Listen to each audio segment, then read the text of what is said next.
Son principios doctrinales bíblicos. Capítulo 19, nos ponemos en pie para la lectura de los primeros 6 versos.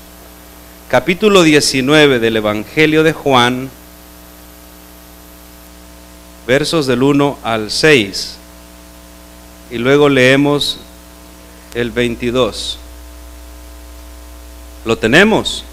Dice así la palabra del Señor. Así que entonces tomó Pilato a Jesús y le azotó. Y los soldados entretejieron una corona de espinas y la pusieron sobre su cabeza y le vistieron con un manto de púrpura y le decían: salve, rey de los judíos, y le daban de bofetadas. Entonces Pilato salió otra vez y les dijo: mirad, os lo traigo fuera para que entendáis que ningún delito hallo en él. Y salió Jesús llevando la corona de espinas y el manto de púrpura, y Pilato les dijo: he aquí el hombre. Cuando le vieron los principales sacerdotes y los alguaciles, dieron voces diciendo: crucifícale, crucifícale. Pilato les dijo: tomadle vosotros y crucificadle, porque yo no hallo delito en él. Verso 22. Respondió Pilato: lo que he escrito, he escrito. Por eso nuestro sermón de esta mañana se llama: lo que está escrito, escrito está. Oramos. Señor, le damos gracias, Padre Santo, por la bendición de estar esta mañana en su iglesia. Oramos, Padre bendito, para que cada uno de los ahora presentes pueda recibir esta palabra, este mensaje, Señor, que usted tiene para nuestras vidas. Señor, en este tiempo de Pascua, en este tiempo de comunión y reflexión, que no sea un tiempo más de religión, de costumbre, sino de un verdadero encuentro con su palabra, con su mensaje, con sus instrucciones, y que podamos ser hacedores de esa palabra. En el nombre precioso de Jesús oramos. Amén. Pueden sentarse, hermanos. Como ustedes pueden leer en el verso 22, lo que he escrito, eso lo dijo Pilato. Mire que el título del sermón esta mañana no lo puse yo, lo puso Pilato. El procurador romano no sabe exactamente lo que está diciendo, pero él está diciendo una verdad absoluta de la palabra. Lo que está en la palabra escrito, está escrito y es verdadero. Y se cumple total y a cabalidadmente. No hay parte de la palabra que no se cumpla perfectamente. Si algo de la palabra no se cumpliese, entonces podríamos dudar de que Jesús era el Mesías y el enviado. Si una de las profecías hubiese quedado sin cumplimiento, entonces diríamos: bueno, ¿qué pasó con este profeta? ¿Qué pasó con este cumplimiento? Pero todas las profecías se cumplen. Esta mañana haremos un recuento, un repaso, un recorrido por algunas de esas profecías, porque son alrededor de 150, pero veremos las que tienen que ver con la muerte de Jesús, con su crucifixión. Después de azotarle, mire lo que leímos en los primeros versos: tejen una corona de espinas, le ponen un manto púrpura. Esa es una burla de los soldados romanos. Los soldados romanos han escuchado que él es el rey de los judíos y por lo tanto, en forma bastante violenta, solo a un torturador, a un especialista en hacer daño, y los romanos eran especialistas en tortura. Los ejecutores de los azotes también eran especialistas en este campo, en golpear, en dañar tanto al ser humano que tenían enfrente según su peso, su complexión, su grueso de músculos que podía tener en la espalda, tanto como para acribillarlo en sufrimiento pero que no muriera. A un torturador romano no se le moría nunca un azotado, un torturado. Los hacían sufrir hasta el punto antes de el colapso, por deshidratación, por pérdida de sangre, por aquello cual otra razón médica. Tenían preparado algún emplastro, y medio lo reparaban, lo hidrataban un poco, le daban un poquito de agua y seguían golpeándolo, pero no se les moría. No se les moría. Eran crueles al extremo. Imagínense la crueldad de este torturador romano, que se le ocurre tejer una corona de espinas. ¿Alguno de ustedes en alguna ocasión ha cortado rosas espinosas y luego ha tratado de hacer algo con sus manos? Imagínense las manos de aquel torturador romano, llenas de callos, de tanto azotar a docenas, a cientos, quizás a miles de personas. Y luego le ponen un manto púrpuro. Esa es una burla total a Jesús. Qué burla más grande la que ellos están haciendo, pero no es tan grande como la de su propia gente.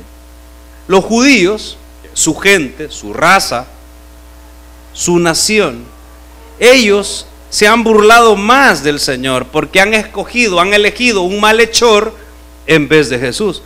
Pilatos no entiende, en 2 ocasiones les ha dicho: ¿a quién quieren? ¿A este o suelto a este? A este suelta, a Barrabás. La semana anterior leímos, y Barrabás era malhechor. Esa es una burla también grande que están haciendo los judíos, su propia gente. Así que Pilato viene, y cuando va a crucificar al Señor, el tema del sermón, él pone un letrero, escribe un letrero en tono un poco sarcástico, no tanto hacia Jesús, sino para golpear la religiosidad de los judíos. Y no es que Pilatos crea que Jesús es el rey de los judíos, pero le sorprende que ha sido capaz de morir sin defenderse en ese punto, porque Pilatos le preguntó: ¿de verdad eres tú el rey? ¿Se acuerda? En el capítulo anterior Jesús le dijo: ¿lo dices tú porque lo crees o te lo han dicho? No, bueno, responde: ¿eres tú o no eres tú el rey? Así es que Pilato no estaba seguro, pero él escribió eso. Es que muchas veces nosotros estamos cumpliendo el plan de Dios plasmado en la Escritura, como Pilatos lo está cumpliendo, y él nos está dando cuenta. Así que cuando llegan a decirle: quita ese letrero, ese rótulo que dice Jesús Nazareno, rey de los judíos, porque él dice que es el rey, pero no lo es, quítalo, le dicen los principales sacerdotes a Pilato. Y él dice: no, lo que está escrito, está escrito. Es decir, yo ya lo escribí, lo crean ustedes, no lo crean, eso así está, no lo voy a cambiar. Porque si estuvo dispuesto a morir, no sé si es el rey de los judíos. No conozco el linaje de él, no conozco su historia, no conozco ni entiendo por qué ustedes lo están matando, porque lo están matando sin causa, no tiene delito ninguno, pero ustedes lo están matando. Lo único que yo puedo ver en este hombre es un valor sobrehumano, es un estoicismo, es algo, es capaz de sufrir tanto, y tiene que ser, piensa Pilato, ¿no? Esto no lo estoy diciendo yo, ni esa palabra estoicismo tiene que ver. Jesús no era un estoico, hablando de esa parte de la filosofía griega. No, estoy hablando de lo que pensaba ¿quién? Pilato. Este estoicismo, este valor, este sufrimiento tiene que ser ¿qué? Por algo. Los reyes de gran valor, los reyes verdaderamente del linaje puro, son capaces de sufrir así. Yo no sé si este rey, pero solo alguien con una causa, solo alguien con un verdadero propósito puede morir como este. Así es que yo pongo, él es el rey de los judíos. Yo me imagino, yo no sé si es el rey, pero para mí, que sufre tanto, que este debería de ser un rey, y rey de estos que les gusta sufrir.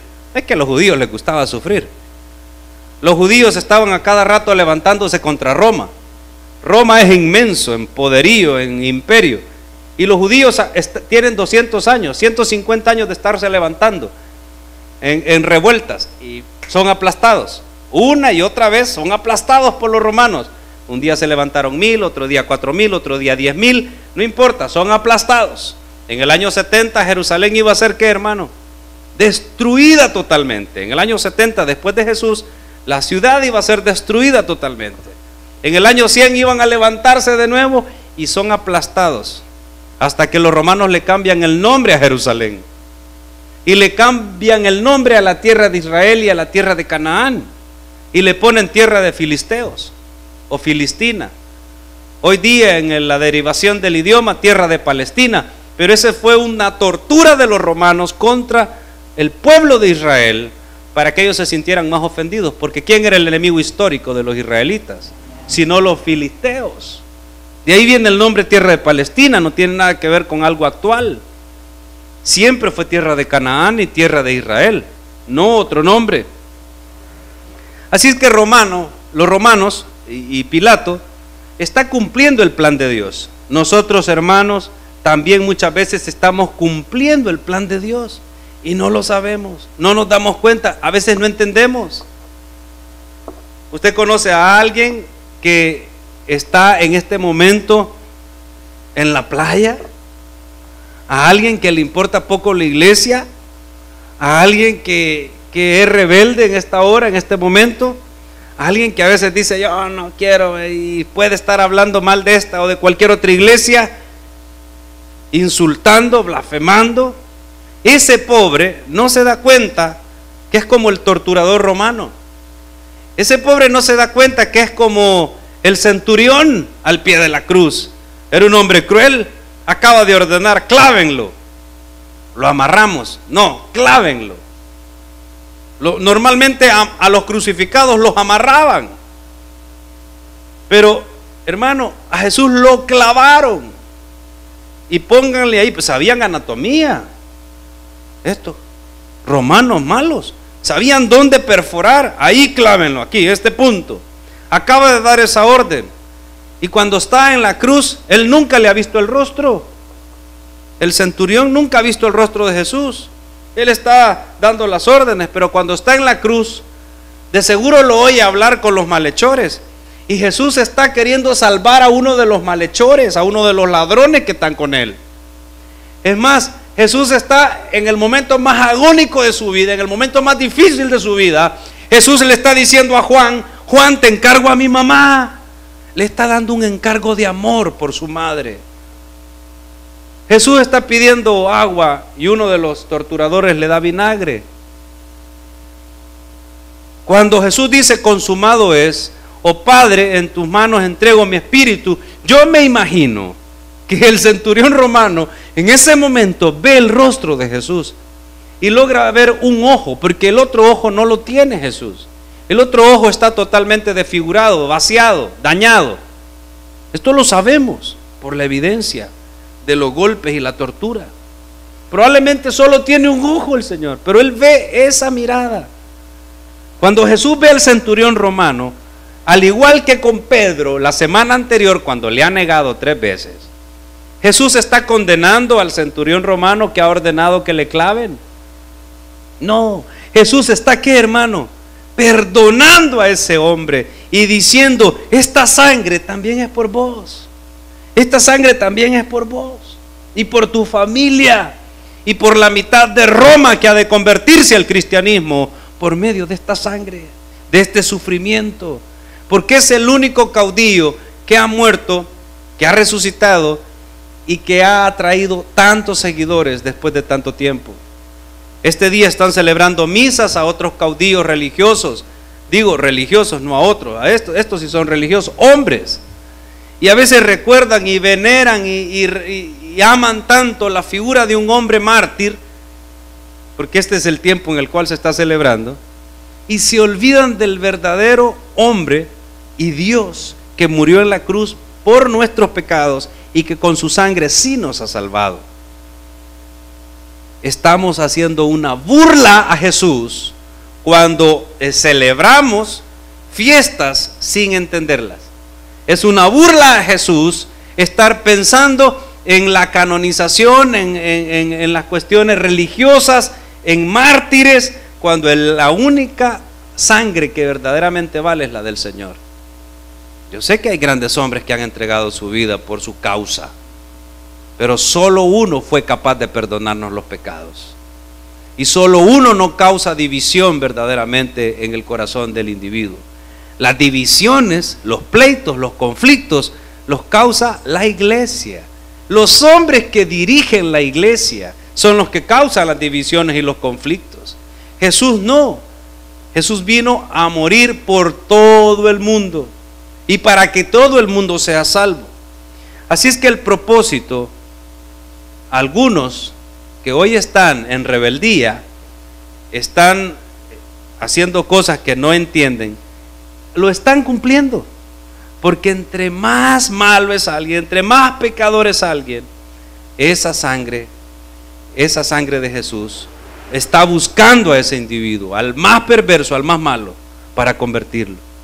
Hermano, cuando un santo se convierte al Señor, bueno, el cielo dice ya. Pero cuando un perverso, cuando un malo se convierte al Señor, la fiesta es más grande, hermano. ¿O no? Cuando uno que de verdad ha rechazado, ha hecho aquí, ha pataleado, y muchos de esos somos nosotros los que estamos hoy acá. No creíamos en el Señor, no creíamos en ese poder de esa sangre. Y cuando nos convertimos, hermano, nuestra vida verdaderamente dio un giro. Destinados para hacer cosas malas, el Señor tiene un propósito para nuestras vidas. Veamos el cumplimiento de todos los versos en el capítulo 19. Es tan largo que si quisiéramos ir verso a verso no terminamos en 3 días. Pero como Pilatos escribió lo que está escrito, escrito está, veamos si es cierto lo que está escrito. ¿Cuántas profecías cumplidas en este capítulo? 19:16. Así que entonces lo entregó a ellos para que fuese crucificado. Tomaron pues a Jesús y le llevaron. Hermano, en el tiempo de la Pascua, lo que se sacrificaba era un cordero, no un hombre. Amén. Lo que se mataba era un animalito para expiación. Pascua significa pesaj, saltar, pasar por alto, obviar el pecado, evitarlo. O sea, es decir, evitar condenarte por ese pecado, porque el pecado siempre está ahí. Esa era la Pascua, y se mataba un cordero, un animal. Pero acá Pilatos se está entregando ¿a quién, hermano? A Jesús. Él es un hombre. Y dice que lo tomaron y le llevaron al sacrificio, a la cruz.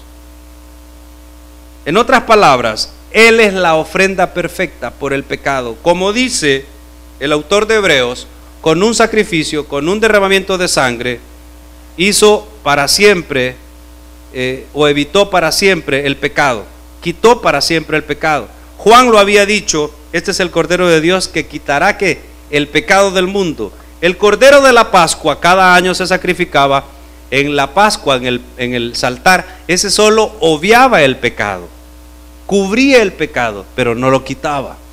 El pecado siempre estaba ahí.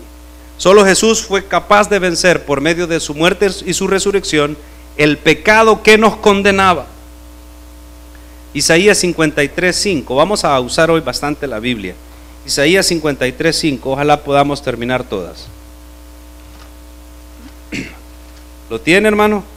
Isaías 53:5.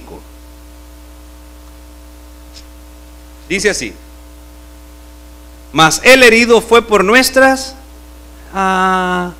¿Por cuáles rebeliones fue herido él? Por las nuestras. Molido por nuestros pecados. Le dije que el torturador romano era capaz de, sin fracturar ningún hueso, de terminar toda la sangre, de arrancar la carne, pero sin tocar una arteria importante o una vena importante, para que en la espalda no hay venas ni arterias importantes. Y sin golpear el abdomen, porque si la garra golpeaba muy adelante, podía ser una perforación abdominal y aquella persona moría. O si la garra golpeaba muy arriba, podía haber una perforación en el tórax y entraba aire y la persona moría ahogada. Y si se le moría el torturado, el azotado, todos los azotes que habían dado, había un contador de azotes, alguien que llevaba la cuenta de los azotes, y si se le moría, hasta cuántos le había dado, todos esos los recibía el torturador de parte de otro torturador.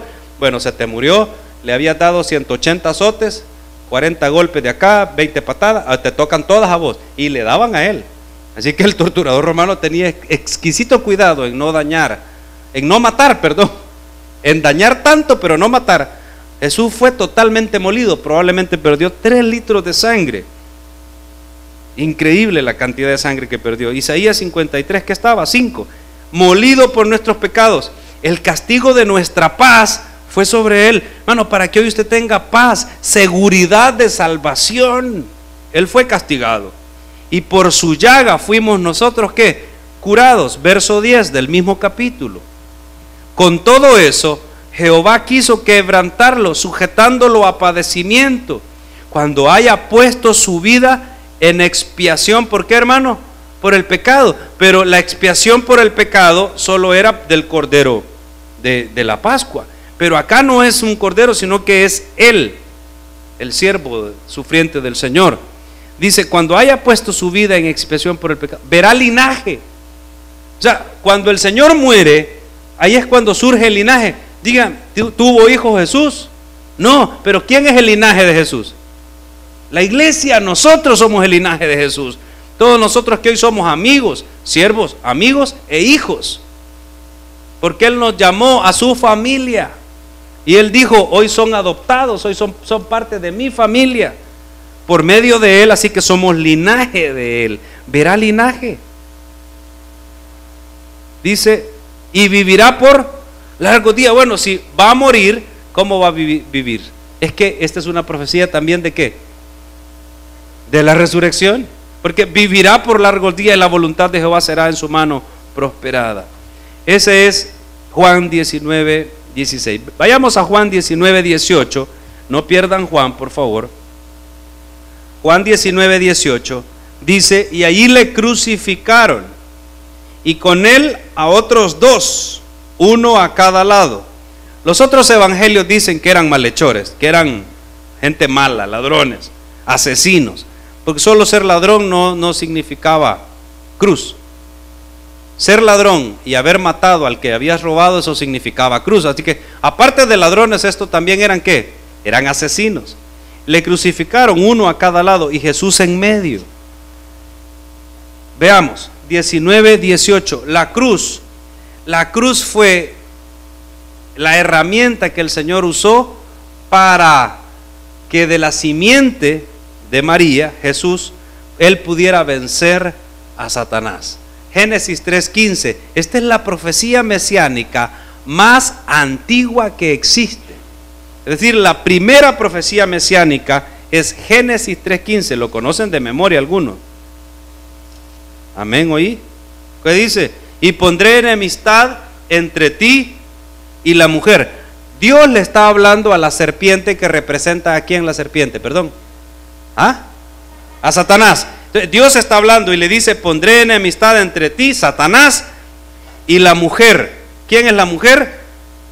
La mujer, Israel, ya María, en este representado Israel con María. ¿Dónde estamos? Génesis 3:15. Entre tu simiente, la simiente de Satanás, y la simiente suya, la simiente de la mujer, es decir, el hijo de la mujer. ¿Quién es el hijo de María? Jesús. Amén.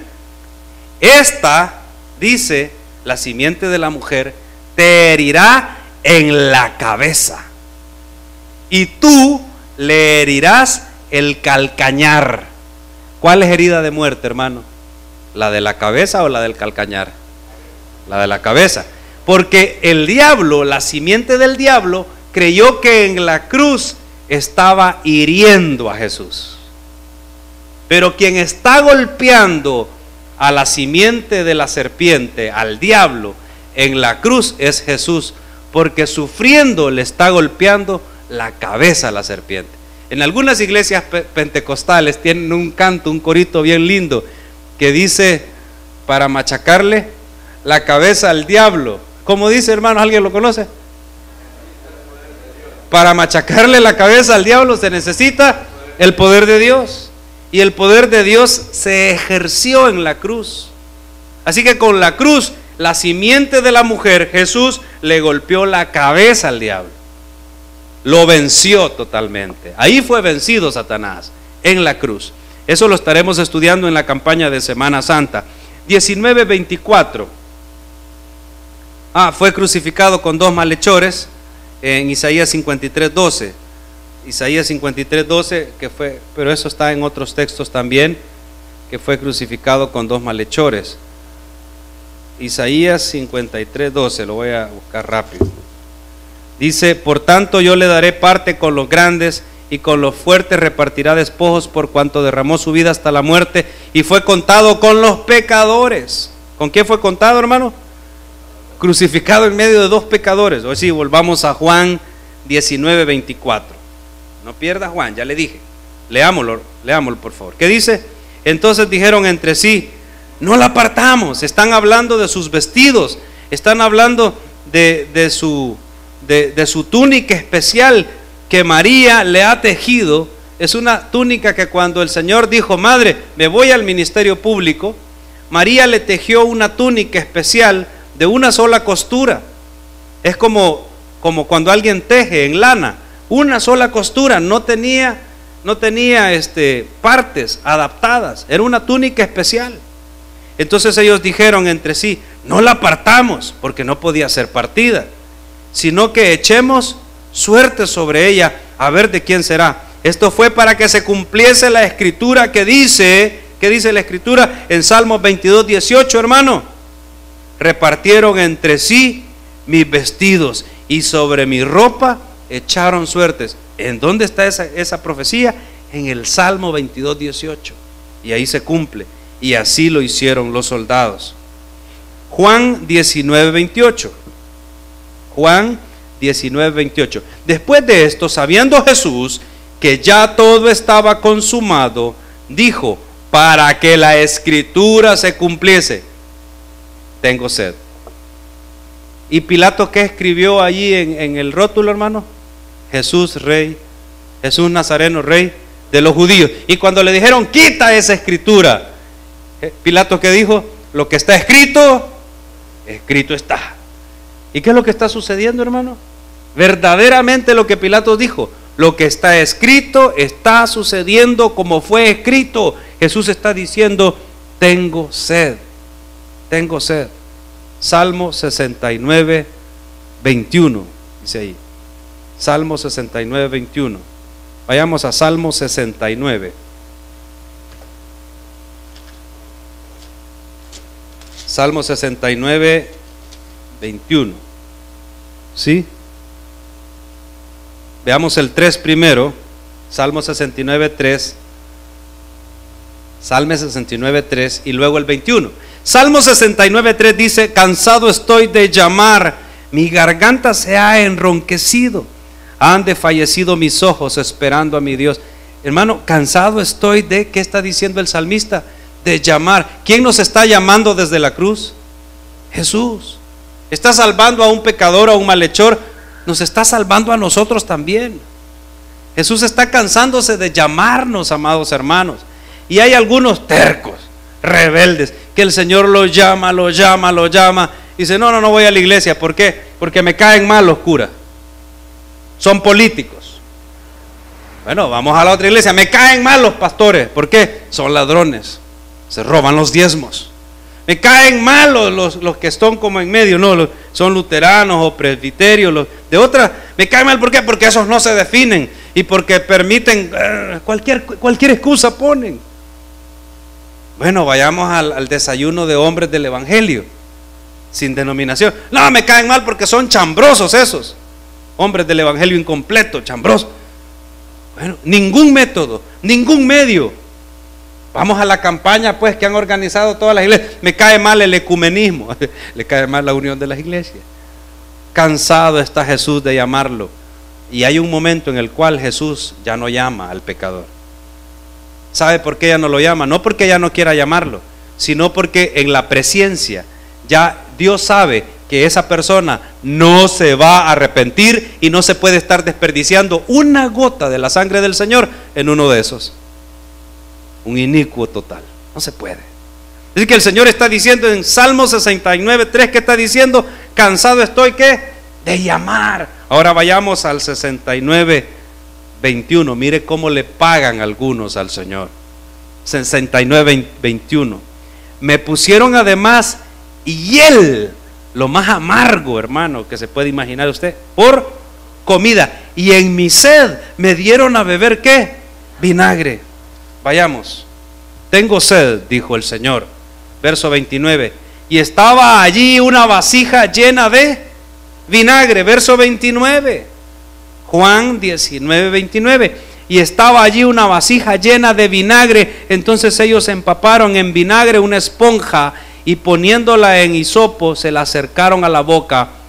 Cuando Jesús hubo tomado el vinagre, dijo: consumado es. Y habiendo inclinado la cabeza, entregó el espíritu. Murió. Juan 19:34.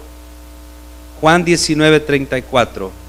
Más adelante dice: pero uno de los soldados le abrió el costado con una lanza, y al instante salió sangre y agua. Y el verso 37 dice, y también otra escritura dice: mirarán al que traspasaron. Amén. Pero el 19:36 dice: porque estas cosas sucedieron para que se cumpliese, ¿qué?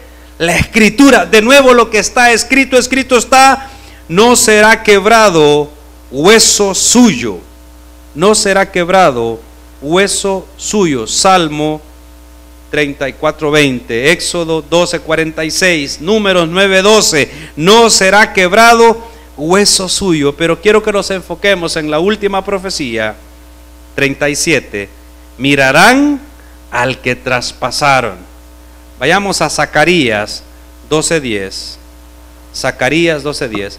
Para ubicarlo, mejor váyase a Mateo y retroceda. Mateo lo encuentra fácil y retrocede. Mateo y llega a Zacarías, bien fácil, porque esa es la mejor forma de encontrarlo. Zacarías, ¿qué le dije? 12:10. Cuando ya están muertos aquellos hombres en la cruz,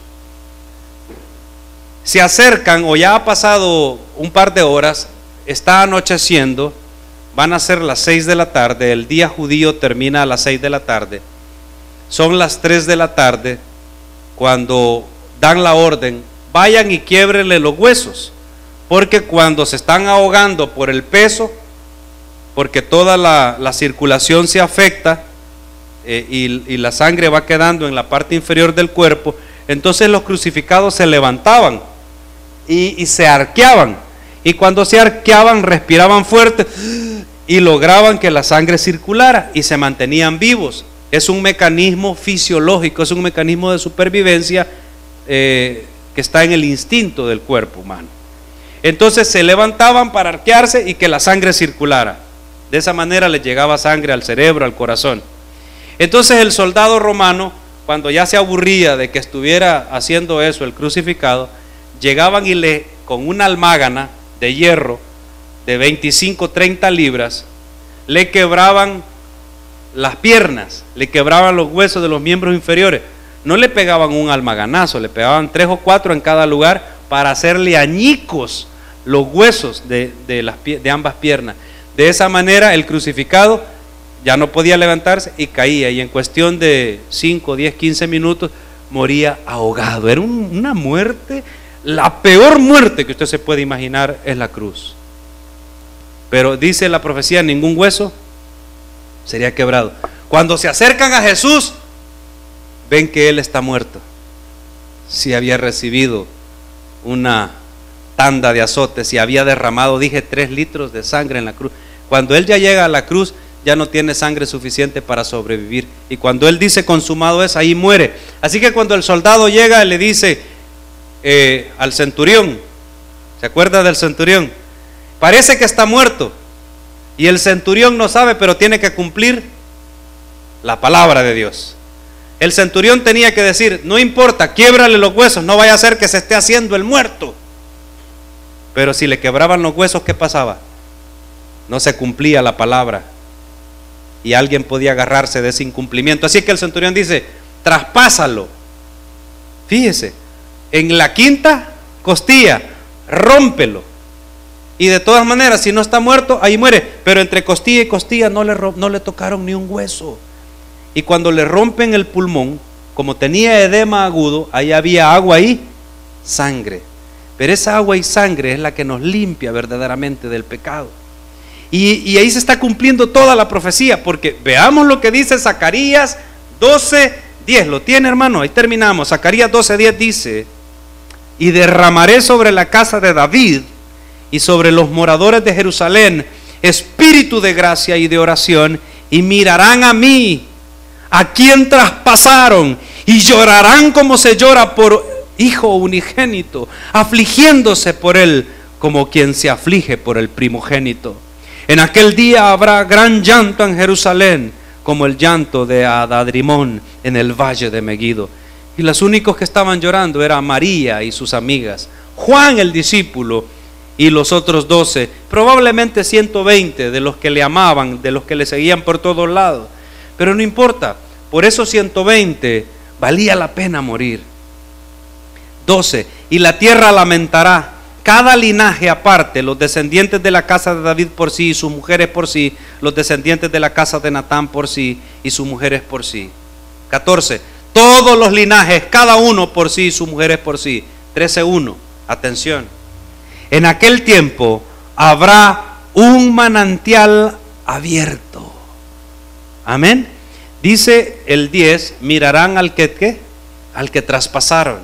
Y cuando Juan escribe que el centurión manda a que le metan la lanza en el costado, ¿qué es lo que sale, amado hermano, del tórax del Señor Jesús?